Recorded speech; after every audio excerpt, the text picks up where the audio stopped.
Thank you. Good afternoon, everyone.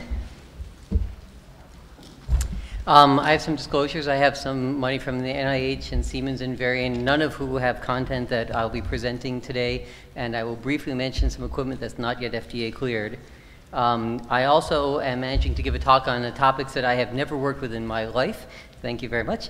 And so I have significantly borrowed from other collaborators who have presented this work in extremely great detail, both at last year's summer school and in other forums, and I wish to acknowledge them individually: David Schlesinger at UVA, Martina Deskovich at UCSF, and Michael Bassetti, Rojano Kashani, Jeff Olson, and Clifford Robertson at University of Wisconsin and WashU.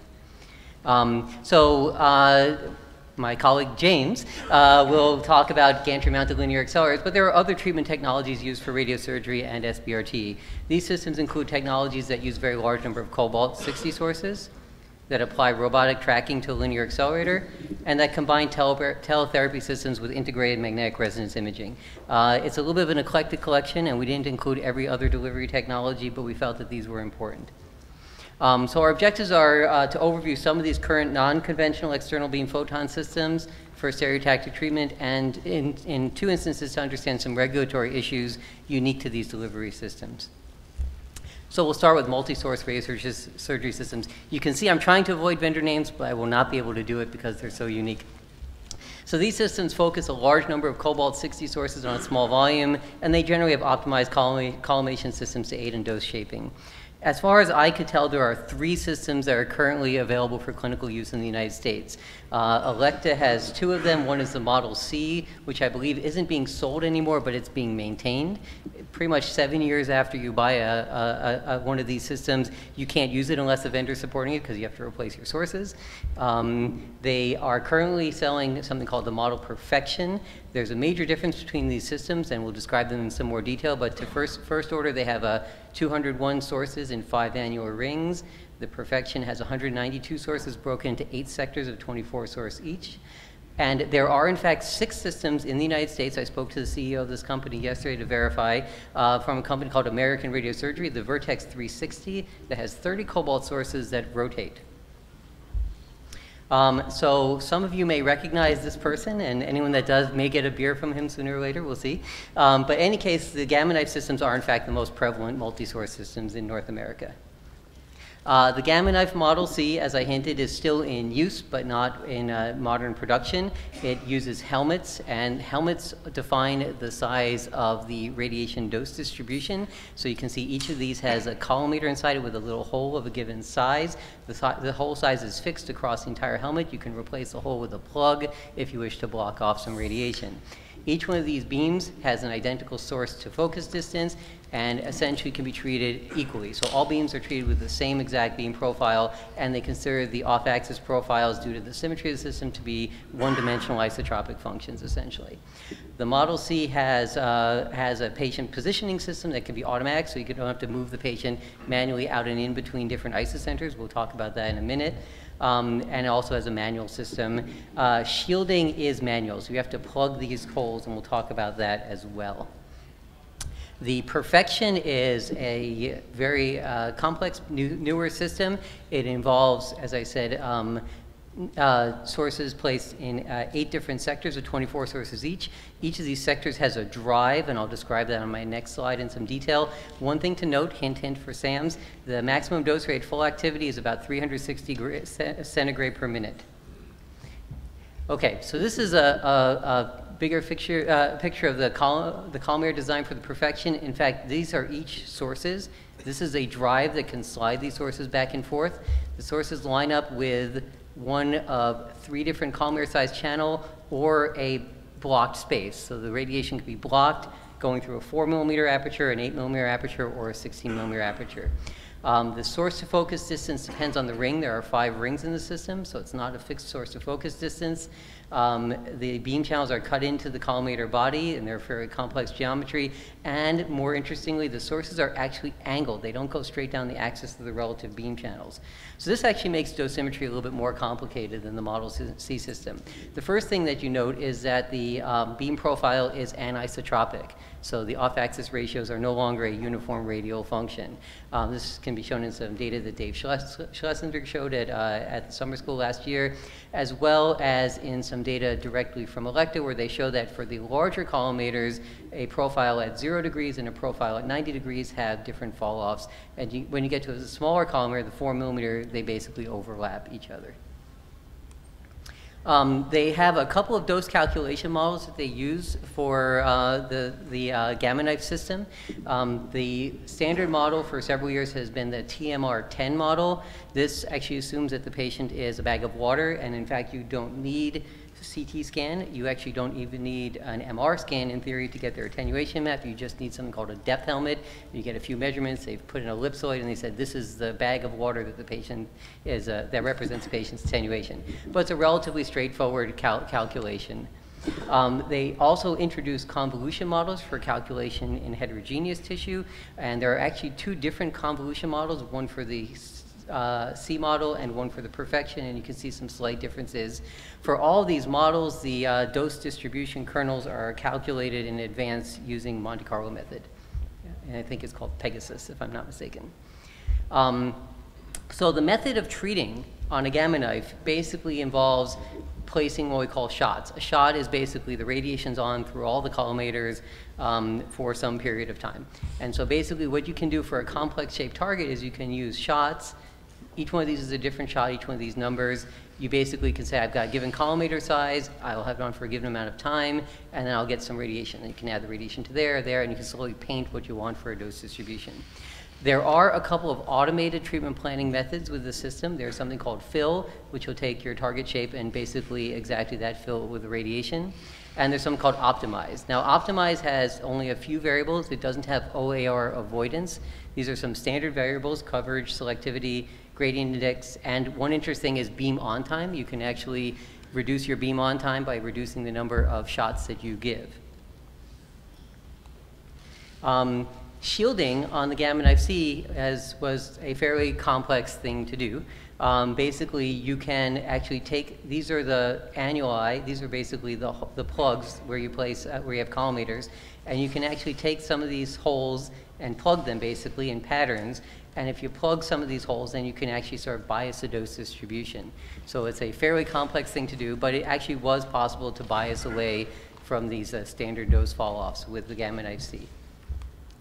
With the perfection unit, actually shielding now happens in a more automated fashion. Remember I said that each of those sectors has one position that's called blocked. So for any given sector, you can go through a 4 millimeter collimator where the other collimators, or you can simply just have the radiation not on. But you can't block radiation in any other subdivision other than sector. So you can actually very easily use multiple shielding patterns within those constraints. This is an example of a distribution before shielding, and if you focus right here, you can see what happens if you start blocking a couple of sectors. You can actually, in fact, shape the radiation dose distribution around a critical structure to some extent. Fixation systems, there are 2 types of fixation systems that are used with this device. One is a pin frame, which obviously has been in use for decades at this point. And more recently, especially for the support of fractionated stereotactic brain treatments, there is now a dental mold. So there's a custom dental mold that has a hollow out section, and there's a tube that goes to a vacuum pump. And so basically you suck this mold up to the hard palate to keep the patient in position for treatment. Now, the Gamma Knife is a cobalt-60 system. It is a reactor byproduct, and its use is regulated by the Nuclear Regulatory Commission. So 10 CFR 35, who knows what 10 CFR 35 is in this audience?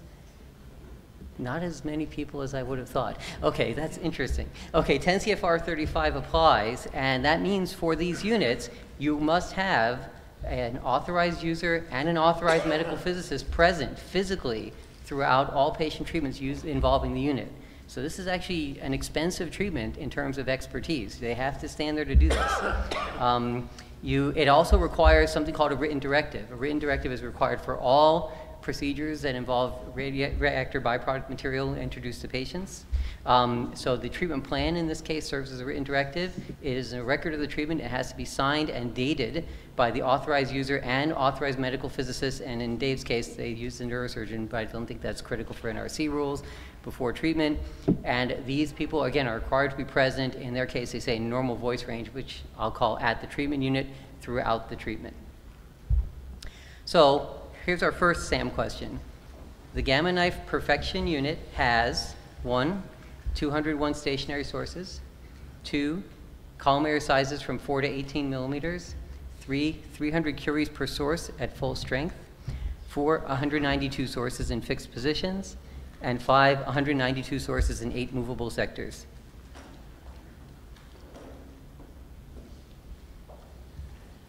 Vote early and often, please. Okay. Okay, very, very good. So the audience is awake 2 hours after lunch. I'm very happy. And actually, you guys all have a textbook. You don't have time to read it, I'm sure, this morning, but actually this can be found straight in that textbook. So, okay, moving on to robot-mounted Linux. I couldn't find 2 vendors of these, I'm sorry. So the one that we'll talk about is the Cyberknife system from ViewRay. It is actually a fairly complex system, and we'll discuss some of the main parts of this today. So one of the main parts, of course, is the linear accelerator that sits on the robot arm. It is a compact X-band LINAC. It has a single photon energy, 6 MV. It's driven by a magnetron. It has, hint, remember this for the future, a dose rate of 1,000 MU per minute maximum, and it has no flattening filter. Okay, the original Cyberknife systems actually had a series of collimators that had to be manually inserted, these different circular collimators. But several years ago, they introduced something called the IRIS system. So the IRIS system now goes in the place of those circular collimators. It is 2 groups of hexagonal banks of collimators, and these create, therefore, a 12-sided beam. They can, in theory, continuously adjust this beam, but in fact, they decided to set this up for 12 fixed aperture sizes. You can then, for any position of the robot, though, and we'll discuss robot positions in a minute, you can use multiple of these beam apertures. So you can actually modulate for any of these orientations. They can be used for spatially complex targets, and there is one small issue that was brought up, is that the output factor, when you get to the smaller collimator sizes, has some uncertainty, which isn't a big surprise. More recently, they've introduced something called the M6 system, which has a multi-leaf collimator on it. So it actually has quite a daunting appearance if you've seen this at meetings. It now has 41 leaf pairs, which are 9 centimeter thick, so they're fairly thick leaves. The leaves are 2.5 millimeter width projected at 80 centimeter distance. It can create field sizes up to 12 by 10 centimeters. It has full over travel and interdigitization, so they can interleave. It's got very good leakage characteristics. It is fairly good reproducibility for position, and it operates very specifically in step and shoot and not dynamic mode. This system is mounted on a robot. So this is the key feature of this system, is that there is a 6 degree of freedom robot. So it's got 1, 2, 3, 4, 5, 6 joints. So it's quite an evil beast. If you've seen RoboCop and you saw the creature in the start of the movie, you can imagine that. Okay. So in any case, it can actually move pretty much anywhere. It really doesn't care where the isocenter is. But for practical purposes, the system has been engineered to have up to 133 targeted source positions for this robot to point towards the patient. Okay, and you can use subsets of these positions or paths to move the robot through for different body sites. You don't need to use all of them. You can use various subsets, and these are pre-programmed. Treatment planning with a Cyberknife. They originally used a pencil beam model until they and most of the rest of the community decided that it was insufficient for lung several years ago. Then they introduced a Monte Carlo dose calculation model, which was necessary to get reasonable lung dose symmetry. They actually have a very good optimizer. They do something that is unique, I think, for almost every treatment planning system. I think there's only one out there that does this. Otherwise, this maybe 2. Sequential optimizations. They do constrained hierarchical multi-criteria optimization, which actually allows you to set different layers of priorities that you can actually run the optimizer from. This was a recent poster from Haynes and Alliance Oncology, where they compared dose distribution but using linear accelerator IMRT to the prostate to an optimized dose distribution from this new M6 system that just came out, the multi-leaf collimator system. And they found that you can get almost the same type of organ sparing, roughly the same type of target coverage. You get slightly higher hotspots in the middle of the target, but you will also use more monitor units to achieve this with the system. One of the other key features of the Cyberknife is the image guidance system. They have 2 X-ray sources mounted in the ceiling and 2 X-ray detectors. They're at 45 degrees on either side to this straight anterior axis of the patient. And basically they continuously, or not continuously, periodically, but fairly frequently, take orthogonal pairs of X-rays and compare them to reference models to keep the patient in position. The first method of doing this is using the skull. So they take DRRs, compare them to X-rays, and calculate a 6 degree of freedom correction, 3 translations and 3 rotations, and then they apply this adjustment to the robot. So it is fundamentally a tracking system. So there are different modes of positioning and tracking, the skull, which I just mentioned. They also have fiducial tracking. You can track 1 fiducial, but you can only translate. You can if you have at least 3 fiducials, you can actually do translation and rotation adjustments of the robot. You can actually track off of some soft tissue. They introduced a method that they proposed to track lung tumors just by their different density compared to the background lung. But after several years of use, the indications require that the lung tumor be large and visible relative to its background. So it only works for a subset of lung tumors. They have a very nice spine tracking package. Actually, their model has additional degrees of freedom. It can actually calculate articulation changes in the spine. And they also built a breathing tracking system, which is a combination of these periodic X-rays and a continuous external surface monitor. So they can constantly watch the motion of the patient's chest or abdomen, and they can periodically take X-rays, and they build something called a motion model. And so this motion model gets updated every time they take a new set of X-rays, and they can use that to track the robot based on the external surface of the patient in between these X-ray images. So I'll talk about the last technology that I'll mention today, and this is the concept of integrating MRI with teletherapy for stereotactic. So why is this important? Well, MRI in theory promises better visualization of soft tissue anatomy, which we care about, rapid sampling in arbitrary planes, and continuous imaging during delivery, which is a critical element for doing things. So you don't want to stop treating the patient while you're trying to figure out where they are. These potential advantages make MR imaging a promising tool for precise image guidance in support of SBRT. The combination of MR and teletherapy was actually initially proposed just at the turn of the century by Bas Reemakers and Jan Lagendijk at UMC Utrecht. There was some early work done in Calgary. There's other academic programs such as Paul Keel's in Australia underway. But recently commercial systems have been released as well as are imminently pending. So I'll talk about the current commercial system that exists in the community. This is by a company called ViewRay. It's the Meridius system. It is a combined MRI and Cobalt-60 system. This system has a 0.35 Tesla MRI scanner. And inside the ring of the MRI scanner, so there's a magnet pole here and a magnet pole here, and inside the space between these poles, they actually have 3 Cobalt-60 heads with multi-leaf collimators. Typical of Cobalt, the source sizes are not small. And my final hint for my next SAM question is the maximum dose rate at the isocenter is roughly 600 centigrade per minute. Collimation is done by MLC. There are 30 pairs of leaves for each of these 3 heads. The leaf width of the isocenter is 1 centimeter roughly, and it's a 70 centimeter bore. So it's a relatively large bore for an MRI scanner. Probably still feels a little claustrophobic for patients, however. So this is a complex question. I'll give you guys time to think about. I'll read it slowly. Which system has the lowest dose rate for treating a 2 centimeter lesion? 1, the Gamma Knife Perfection with brand new sources. 2, the ViewRay system with brand new sources. 3, the Cyberknife M6 series. We'll see how much you've been paying attention. 4, the Gamma Knife Perfection with 3-year-old sources. And 5, the ViewRay system with 2-year-old sources. Go ahead and make your best guesses.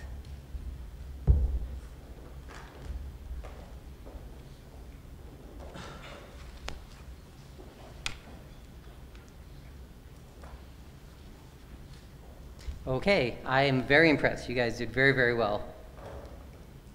Okay, so this involves a little calculation and a little bit of memory. Actually, so the nominal dose rate, as I said, was 1,000 mu units per minute for the Cyberknife. Sorry, they didn't have it in centigrade, but we'll call it roughly 1 to 1.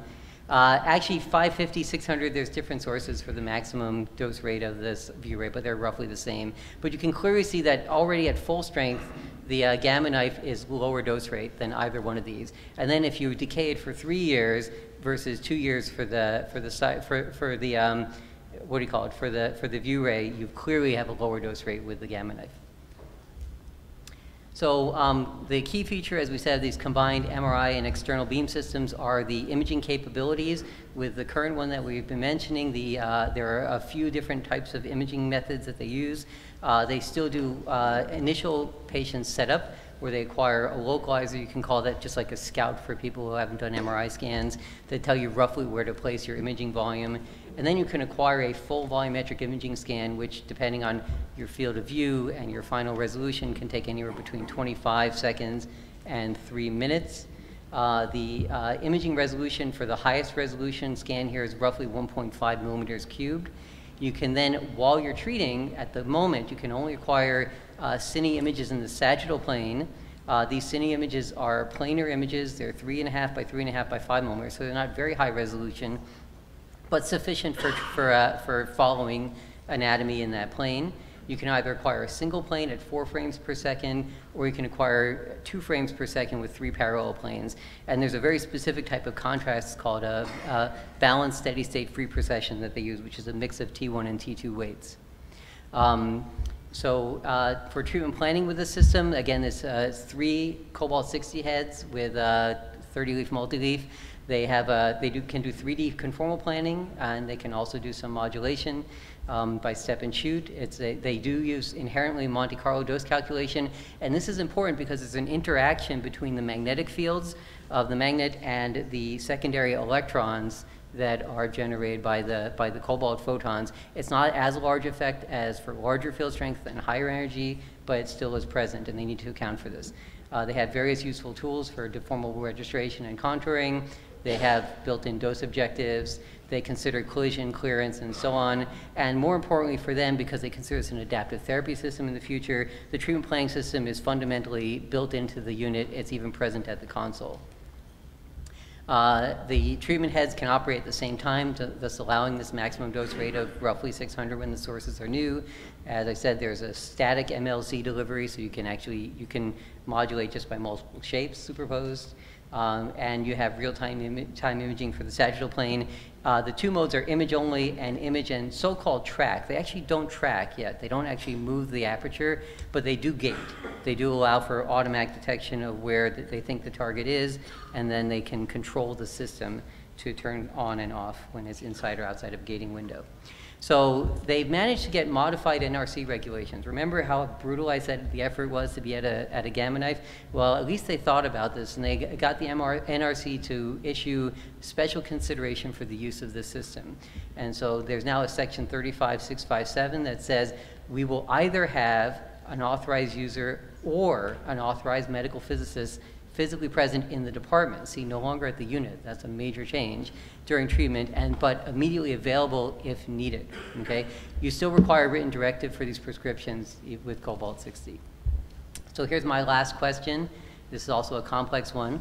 The personnel required to be present per NRC regulations at the unit for treatment on ViewRay, which is VR, and Gamma Knife, GK systems are, and note AU is authorized user, AMP is authorized medical physicist, NS is neurosurgeon, and your options are for the ViewRay and Gamma Knife, both of them present. For the ViewRay, you need authorized user and medical physicist. Gamma Knife, I should have said just neurosurgeon. I apologize for that and. ViewRay and Gamma Knife, neither required. ViewRay, neither required. Gamma Knife, authorized user and medical physicist. ViewRay, authorized user and medical physicist. Gamma Knife, sorry, authorized user. Go ahead and make your guesses. I told you it's a tough one. But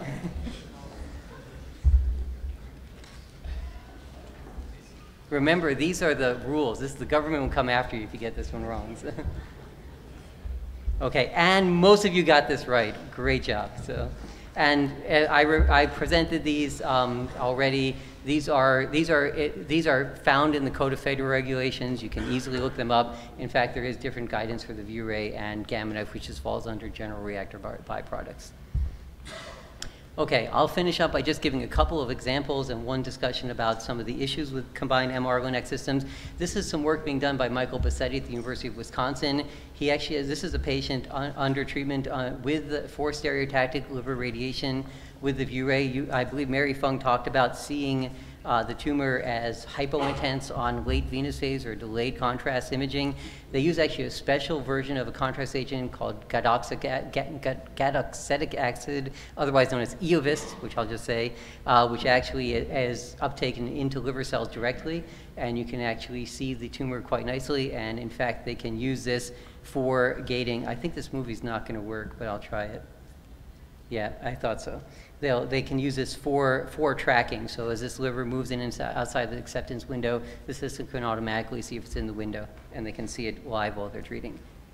I will mention briefly a device that's not yet FDA cleared because it's so close to cleared.